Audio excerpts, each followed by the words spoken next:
So welcome to the 4.6 notes. So today we're going to add two other ways that you can prove congruency. One is angle side angle and the other is angle angle side. So here are the postulates right here. So angle side angle. When you do angle side angle, you have to have two angles and the included side. The included side means the side in between the two angles. So as long as you have this pattern, angle side angle, and then you can match it with another angle side angle, you can prove congruency. Okay, the second theorem is the angle angle side congruence theorem. So if you have two angles, so here's angle 1, angle 2, and then a non-included side, that will do it. Angle 1, angle 2, and a non-included side. Okay, so now let's see on the next page, can we fill in these notes? So angle, angle, side. So that's if you have two angles and, think about it, if it's angle, angle, side, it's a non-included side of one triangle are congruent to two angles and the non-included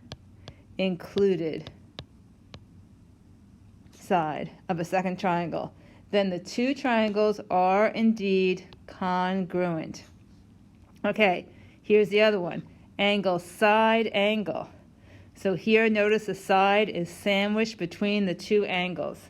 So if two angles and the included side of one triangle are congruent to two angles and the included side of a second triangle, then the two triangles are congruent. Okay, move on to the next page. Let's try some applications. So here's example 1. We have 3 pictures. So the first picture, what I see is that I can provide myself with additional information. So you want to definitely label your vertical angles congruent before you do any testing. So what do I have? Well, let's see. I'll change my color. I have angle, angle, side, right? Because I have an angle, and a side.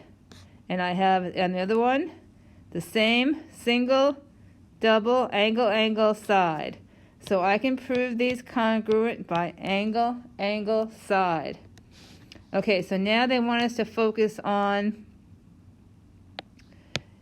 these triangles right here, the ones that have the markings on them. So this guy and this guy. Now notice, all you have are angles. So you could prove that the angles are all equal, but that's not a way to prove congruency. So we would say not enough info. Okay, and that brings us to our last one on this page. So look at this one. What do you have? Here is the common side right here. That's reflexive property. That's common to both triangles. So I have single, side, double, which is angle, side, angle, single, side, double. Another angle, side, angle. Okay, go back over these if you need to. Let's go forward one more page. Okay, this is the last page of the notes. So can the triangles be proven congruent with the information given in the diagram? So let's look. The triangles they're talking about are these. Okay, this one here and this one here. So don't get confused by the diagram. Now I need to provide myself some additional information because I know I have vertical angles right there. So what do I have? If I start with the vertical angle, let me start circling things. Can't I have angle, angle, side, angle, angle, side, angle, angle, side? will be a way I can prove congruency of those two triangles that I've outlined. Okay, so I have no real information about the sides here. I only have angle, angle, angle, but that's not anything I can use to prove congruency. So I would have to say, not enough information. Okay, that brings us to the last one. So the triangles that they're speaking about are these guys here on the outside of the top half of this hexagon. These are the triangles they're talking about. Okay, so what do I have? Looks to me like I have a double angle, so angle, single angle, side, double, single, side. So that's another angle, angle, side. Okay, this completes the notes. So now you should be able to do the homework, which is on page 19 in your packet.